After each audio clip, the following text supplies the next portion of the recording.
يا شحاته بطل كده يا شحاته، بقول لك المسافه بينهم قد كده قد كده يا راجل يا راجل يا راجل، مفيش مسافه اصلا، مفيش مسافه اصلا، وايديه جوه جسمه، وايديه جوه جسمه.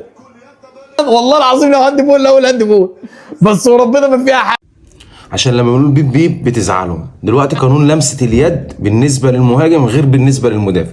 بالنسبه للمهاجم لو المهاجم الكره جت في ايده، سواء يقصد ما يقصدش، ايده جنبه، ايده في جسمه، ايده وراه، بتتحسب لمسه اليد طالما لمست ايد المهاجم اللي جاب الجون. ده اول شق. الشق الثاني، طب لو لمست ايد مهاجم بس مش هو اللي جاب الجون، الكره مشيت وراحت للاعب تاني ولاعب تالت وفي الاخر جاب الجون، واللي لمسها في الاول ده ما كانش يقصد وكانت ايده جنبه والكلام ده، مش هتتحسب جون. وده زي جون صن داونز في الاهلي السنه اللي فاتت في قبل النهائي، لما الكره لمست ايد لاعب صن داونز وهي ايده جنبه في بدايه الهجمه، والكره مشيت لحد ما جت جون، وفي الاخر الحكم ما حسبش لمسه يد عشان كان في بدايه اللعبه واللاعب ما كانش يقصد. عشان لما بنقول بيب بيب بتزعلوا، اعرف قانون يا عم.